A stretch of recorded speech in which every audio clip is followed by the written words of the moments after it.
리차드 범브란트 목사가 약 30명의 크리스천들과 함께 루마니아의 한 감옥에 갇혔을 때의 일입니다. 하루는 감옥 문이 열리고 한 사람이 감옥 속으로 밀쳐 던져졌어요. 침침한 감방 속에서 그 사람이 누구인지를 알아차리는 데는 약간의 시간이 걸렸습니다. 감방 속의 모든 크리스천들은 곧 그가 누구인지를 알고 놀랐어요. 당황하게 됩니다. 그는 다른 사람이 아니라 자기들을 체포하고 고문하던 비밀 경찰의 대위였습니다. 그가 왜 감옥에 들어왔는지 너무나 의아해하는 크리스천들에게 그는 다음과 같은 이야기를 했습니다. 얼마 전에 12살 된 소년이 나에게 면회왔다고 하여 사무실로 들여보내라고 했습니다. 수줍어하며 사무실로 들어오는 소년의 품에는 아름다운 꽃다발이 한 알음 안겨져 있었습니다. 소년은 입을 열어서 말했어요. 대위님이 우리 엄마와 아빠를 체포해 가신 분이신가요? 오늘은 우리 엄마의 생일이에요. 나는 엄마의 생일이면 꼭 꽃다발을 사서 엄마에게 선물하고 엄마를 기쁘게 해드려 왔어요. 근데 금년에는 대위님이 우리 부모님을 체포해 갔기 때문에 엄마를 기쁘게 해드리는 꽃을 선물할 수가 없게 되었어요. 우리 엄마는 크리스천이기 때문에 나에게 늘 가르쳐 주시기를 원수도 사랑해야 하고 악으로 선을 갚아야 한다고 하셨어요. 나에게는 지금 엄마가 안 계시니까 이 꽃으로 대위님의 아이들의 어머니를 기쁘게 해드리고 싶어서 가지고 왔어요. 이 꽃다발을 대위님 부인에게 전달해 주실 수 있으시겠어요? 대위는 그 소년의 꽃다발을 받았습니다. 그리고는 소년을 부둥켜 안고 눈물로 울었습니다. 그 후에 그의 마음에는 양심의 가책과 회개가 왔고 남은 인생을 예수 그리스도를 위해서 살기로 결심을 했다는 것입니다. 여러분, 이것이요 복음의 능력입니다. 복음이신 예수 그리스도를 믿으면 그 생애에 그 누구도 행하지 못하는 놀라운 일들을 행하게 되는 거예요. 본문에서 예수님께 칭찬을 들은 백부장도요 로마인이잖아요. 누군가로부터 어떤 방식으로든 복음을 듣고 변화된 사람이었다고 할 수 있을 것입니다. 백부장이란 당시 패권 국가로요 팔레스타인마저 지배하고 있는 로마의 군대 장교로 그 휘하에 100명의 군사와 함께 종을 거느리고 있었습니다. 거슬러 올라가서요 6장 17절 이후 계속되었던 평지수훈의 말씀을 마치신 예수님께서는 본문 시작하는 1절에 보면 가버나움에 들어가셨습니다. 예수님에 대한 소문을 듣고 알고 있었던 백부장은 자기가 사랑하는 종이 병들어 죽게 되었을 때 유대인 장로들에게 도움을 요청하게 됩니다. 그러자 유대인 장로들은 마치 자신의 일처럼 발벗고 나섰어요. 평소 백부장의 품행이 어떠했는지를 충분히 짐작하게 합니다. 그는 일반적인 사랑의 한계를 넘어서서 종을 사랑하고 피지배자인 유대인을 사랑하는 사람이었습니다. 4절 5절을 보면은요 백부장이 보낸 유대인 장로들이 예수님께 나와서 간청하고 있습니다. 같이 읽어보실까요? 이에 그들이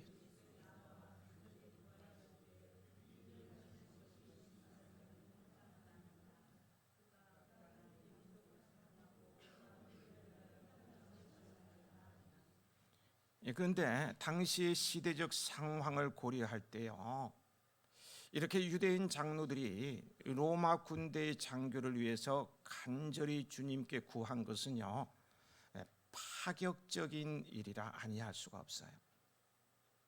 당시는 유대가 로마의 지배를 받던 시기였습니다.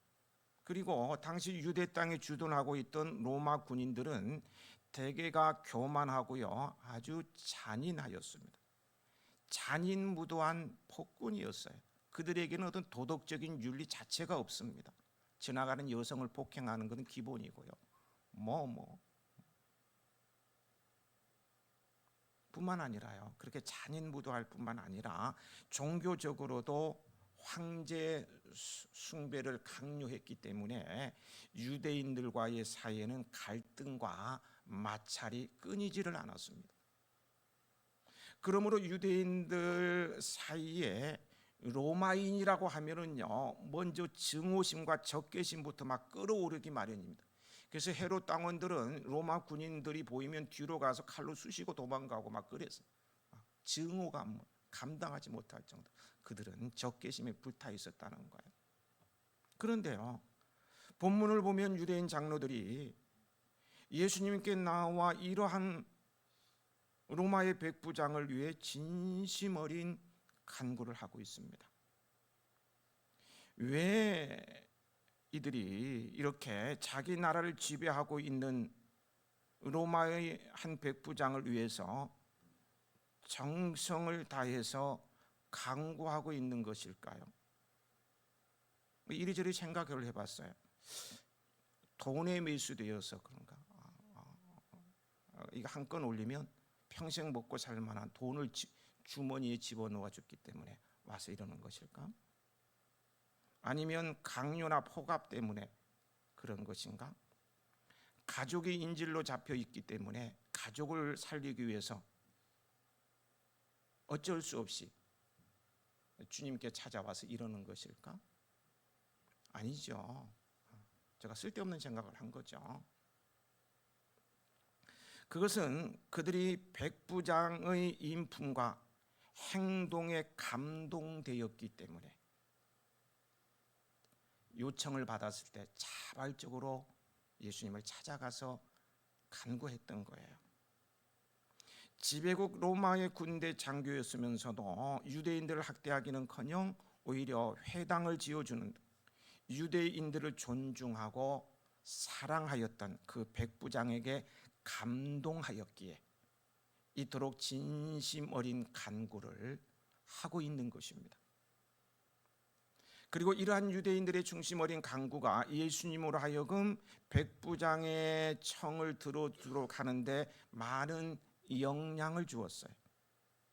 우리도요, 세상을 살아가면서 이 로마 백부장처럼 사람들로부터 진심 어린 존경과 칭찬을 받을 수 있는 감동을 주는 삶이어야 합니다. 이것이 진정 크리스찬의 모습이 아닐까요? 예수님을 닮기를 원하는 크리스찬의 모습이 이런 삶이 아니냐는 거예요. 그런 사람 주변에는요, 존경하고 따르고 자발적으로 돕고자 하는 사람들도 많을 것입니다. 6절로 넘어가서요, 예수님께서 유대인들의 간청을 들으시고 백부장의 집으로 가십니다. 백부장의 집에서 멀지 않은 곳에 이르렀을 때에 백부장이 벗들을 예수님께 보내어서요, 내 집에 들어오심을 나는 감당하지 못하겠습니다, 이렇게 말을 하죠. 같이 읽어보실까요? 예수께서 함께 가실새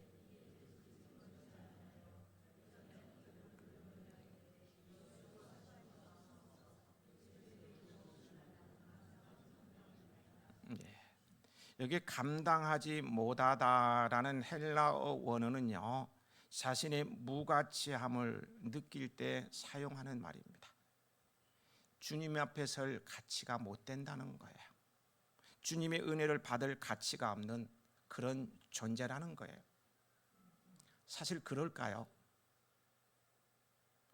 로마 백부장의 신분인 그가 자신을 이토록 무가치한 존재로 표현할 만큼 하찮은 존재가 맞느냐는 거예요. 아니죠. 앞에서 말씀드린 대로요. 드리기도 했습니다만요. 당시 백부장이란 오늘날 중대장급 정도에 해당하는 지휘관으로요. 이들은 로마에서도 중류 계급, 그 계급 제도가 있었는데요. 중류 계급 이상의 지식인들이었을 뿐만 아니라 임의대로 상부에서 임명하는 것도 아니었습니다. 상부에서 임명하면 뭐 어떤 관계 때문에 또 돈을 받으면 아무나 지휘관으로 임명할 수 있는데 그런 게 아니었다는 거예요. 오랫동안 2년이고 3년이고 그와 함께 전투를 해본 군인들의 투표로 결정되었습니다. 그냥 함께 먹고 자고 지내고 전투도 하고 이런 사람들이 투표에 의해서 결정된다는 거예요. 따라서요. 인품과 어떤 통솔력, 식견과 용맹성 등 지휘관으로서의 자질을 갖추지 못하면요 결코 백부장이라는 직책에 임명될 수가 없었던 것입니다. 돈을 써도 안 되는 거예요. 이거는 인맥 가지고 될 수 없다는 거예요. 이처럼 훌륭한 배경을 지닌 이 백부장의 겸손한 모습을 통해 사회에서 크리스천으로서의 우리 자세를 다잡아야 할 것입니다. 그는 당시요 세계를 제패했던 로마 제국의 지휘관, 그것도 한 식민지 점령군의 장교로서 교만과 우월감에 사로잡히는 대신 오히려 이방인과 접촉하고요 한 무명 인사였던 예수님 앞에서 이처럼 자신을 한없이 낮추었어요. 이처럼 한없이 자신을 낮추는 백부장의 말 한마디, 내 집에 들어오심을 나는 감당하지 못하겠습니다. 를 통해서요 그가 얼마나 겸손하며 고상한 인물의 인품의 소유자있는가를 충분히 짐작할 수가 있습니다. 더 나아가서요 백부장은 그의 고상한 인품뿐만이 아니라 주님의 말씀의 권세에 대한 믿음이 있었음을 7절은 증언해 주고 있습니다. 같이 읽어보실까요? 그러므로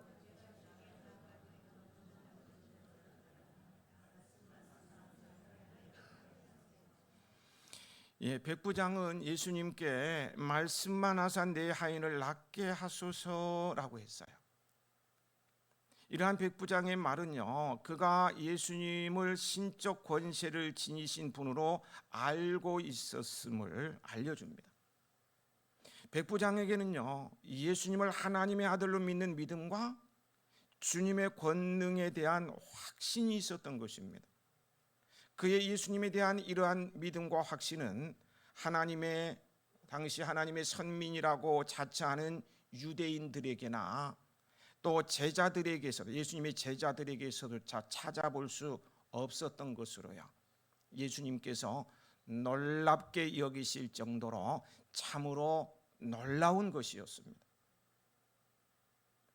백부장이 자신의 종의 중풍병을 고치는 데 있어서 예수님께서는 말씀 한마디로 충분하다는 사실을요 인정하고 믿는다는 사실을 8절에서 그는 설명해냅니다. 같이 읽어보실까요?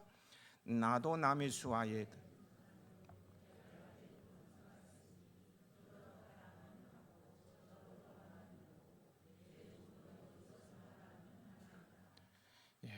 얼마나 논리적이고요 멋진 설명이 아닐 수가 없어요.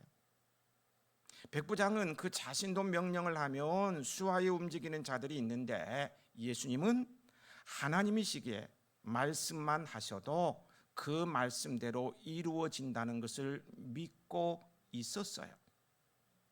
예수님의 말씀의 권세, 즉 예수님을 말씀하시는 하나님으로 믿고 있었던 것입니다.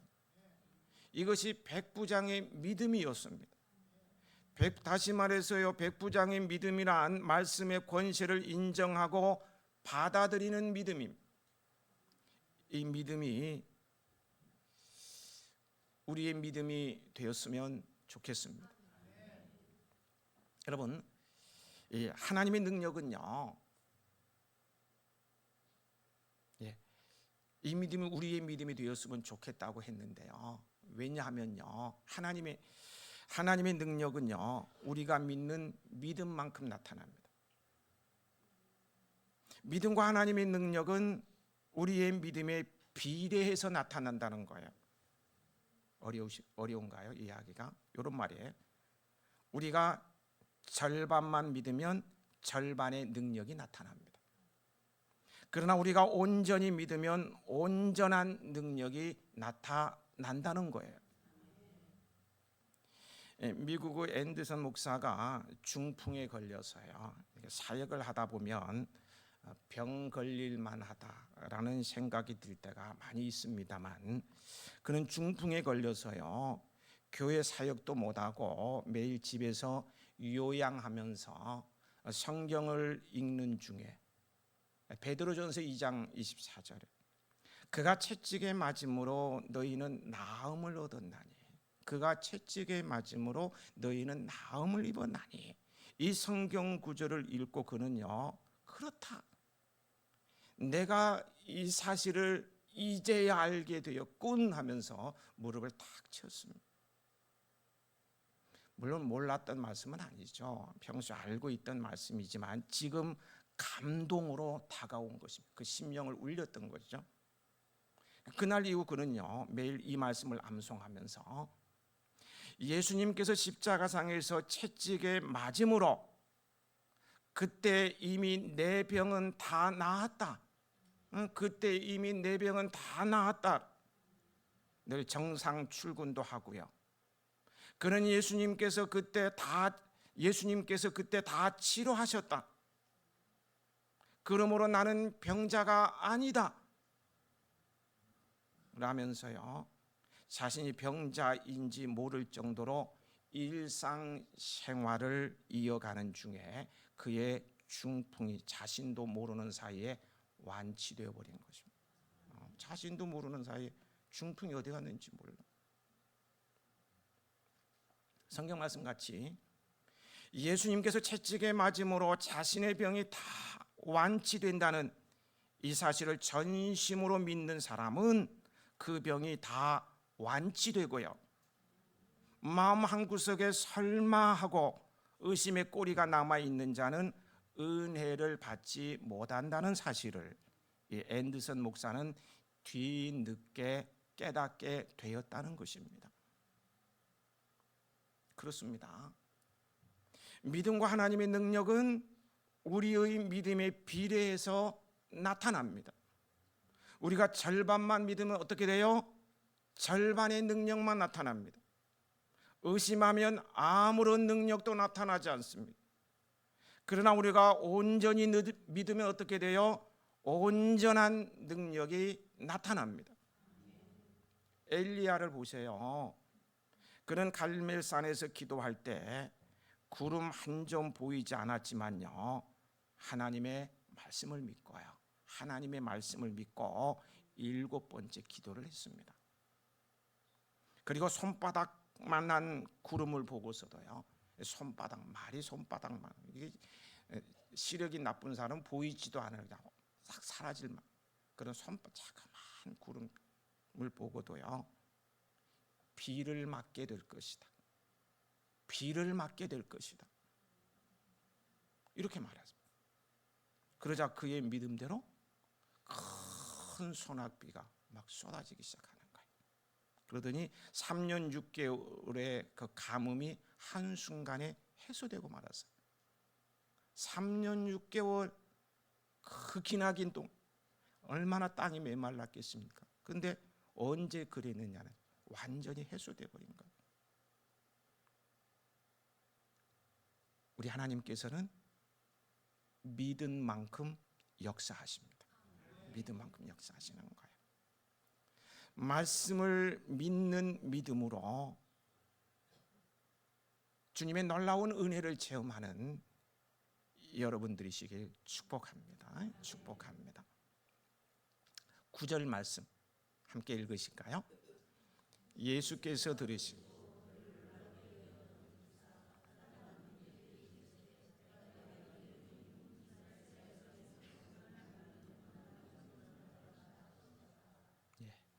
여기 놀랍게 여기다 라는 말의 원어적 의미는요, 예상치 못한 결과를 보고 놀라다 라는 의미를 함축하고 있어요. 바른 예인지는 모르겠습니다만요, 죽어서 장례를 치려고 입관을 하는데 그 죽었던 사람이 깨어난다면 이거는 전혀 어느 누구도 예상치 못한 일로 모두가 놀랄 것입니다. 엄청난 충격을 받을 거예요. 이게 생신감, 막 꼬집어 볼 거예요. 너무 충격적, 예상치 못했던. 지금 예수님께서는요, 이 백부장의 말씀만 하사 내 하인을 낫게 하소서, 이 믿음의 고백을 듣고요, 이렇게 놀라셨다는 거예요. 별것 가지고 다 놀라시죠? 놀라셨다는 거예요. 말씀만 하사 내 하인을 낫게 하소서, 막 충격적으로 놀랬던 거예요.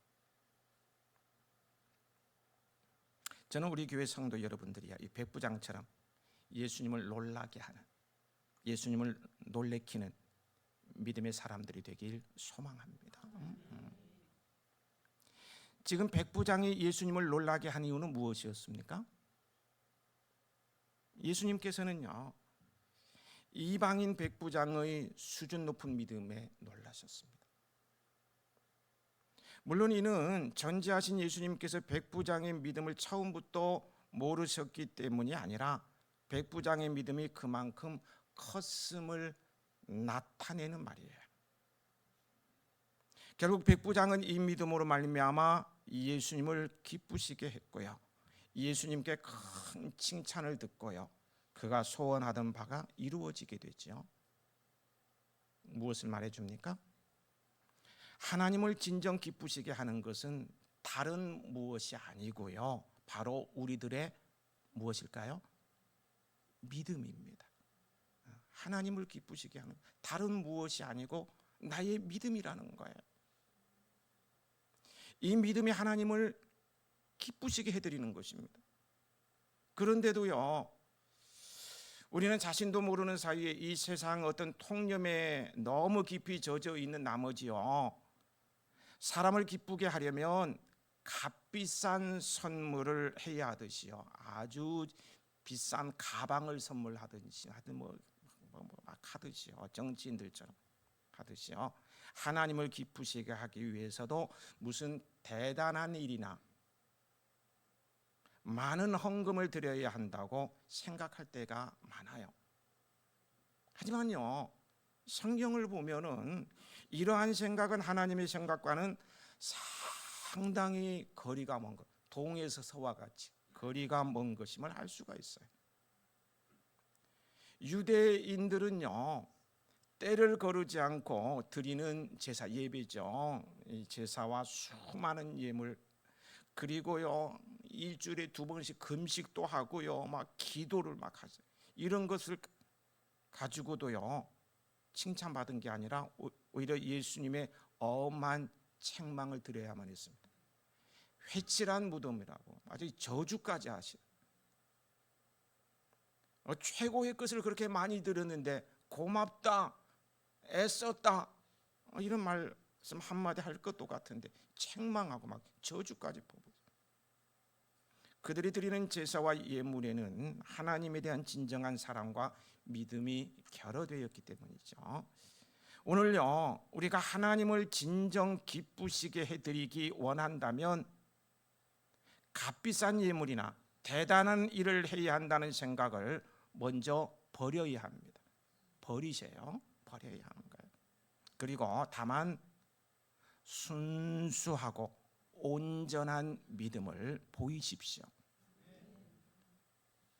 무슨 믿음요?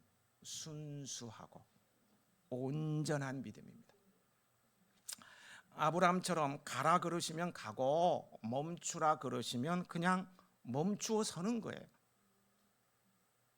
그래야 할 때 하나님께서는 우리의 믿음을 최상의 최고의 선물로 받으시면서 기뻐하십니다. 하나님께 드리는 최상의 선물이 믿음이라는 거예요. 하나님께서 최상의 선물을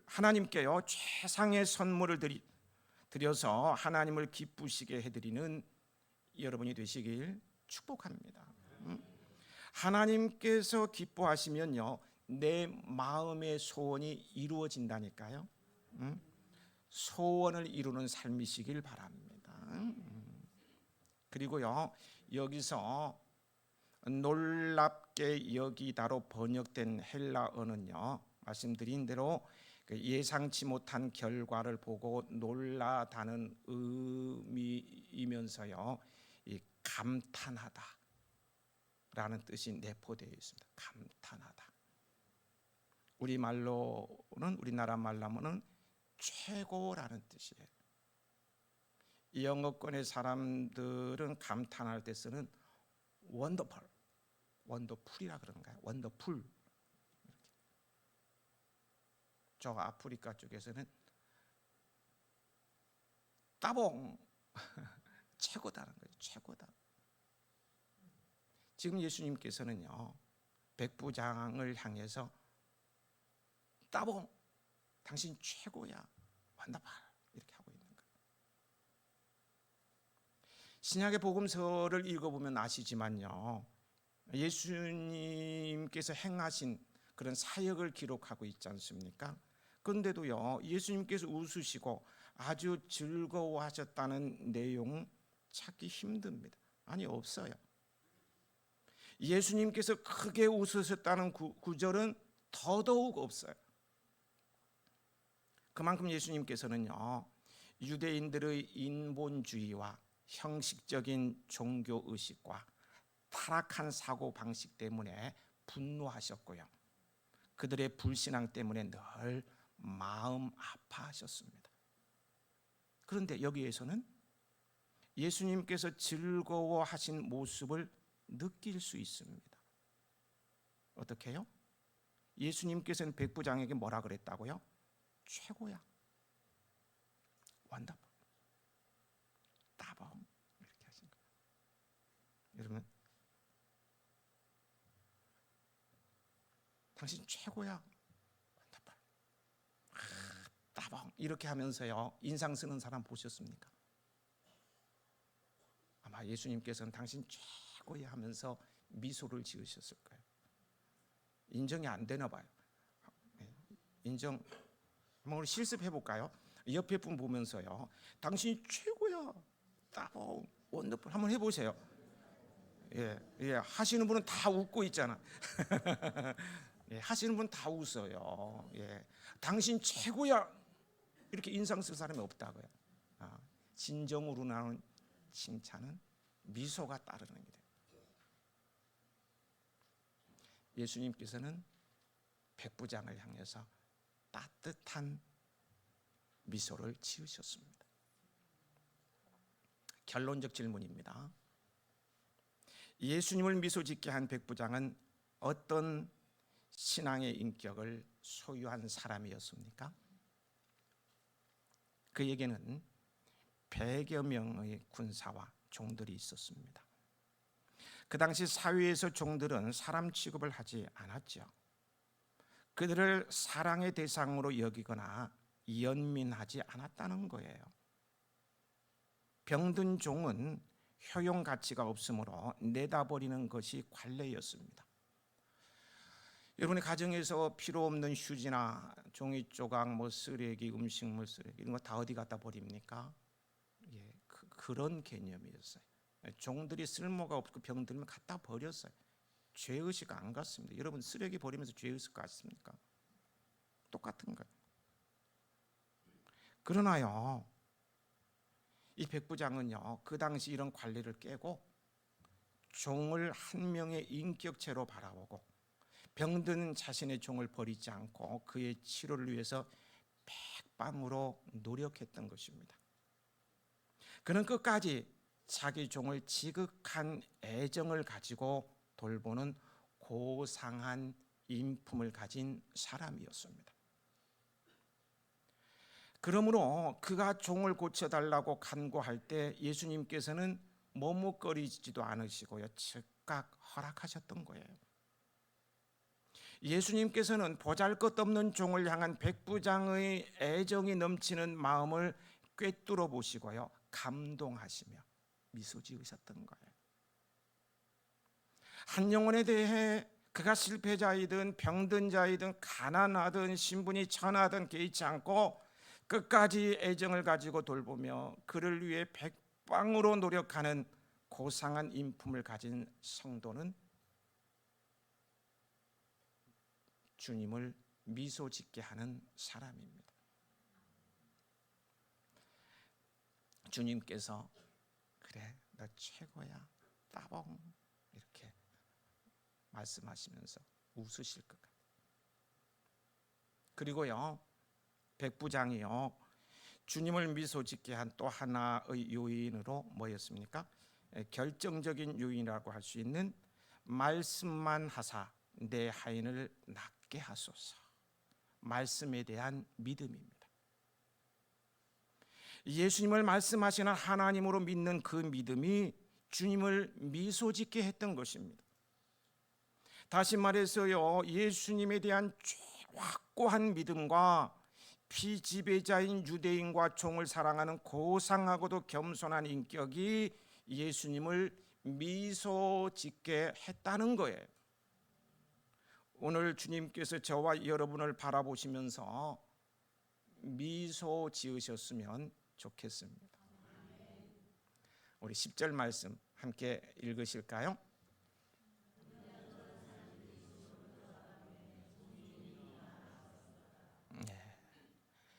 동일한 내용을 다루고 있는요, 마태복음 8장 13절에는요, 요 부분을 이렇게 설명하고 있습니다. 가라, 내 믿음대로 될지어다 하시니 그 즉시 하인이 나으니라. 그러니까 본문에는 집으로 돌아가 보니 종이 이미 나았어요. 마태복음에는 예수님께서 말씀하시자마자 그 즉시 나은 거예요. 나았는데 누가복음은 가서 확인한 것이죠. 즉시 나은 거예요. 내 믿음대로 될지어다 하시니 그 즉시 하인이 나으니라. 여러분, 내 믿음대로 될지어다 하시니 그 즉시 하인이 나으니라. 이 말씀을 나에게 적용해 보십시다.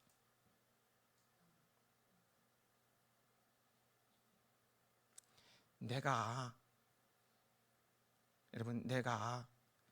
믿은 대로 이루어진다면요, 이보다 큰 은혜와 복이 어디에 있겠습니까? 그죠? 믿은 대로 되는 거예요. 내 아픔은 치료될 것이라 믿으면 그대로 되는 것입니다. 내 자녀는 잘 될 것이라고 믿으면 그대로 되는 거예요.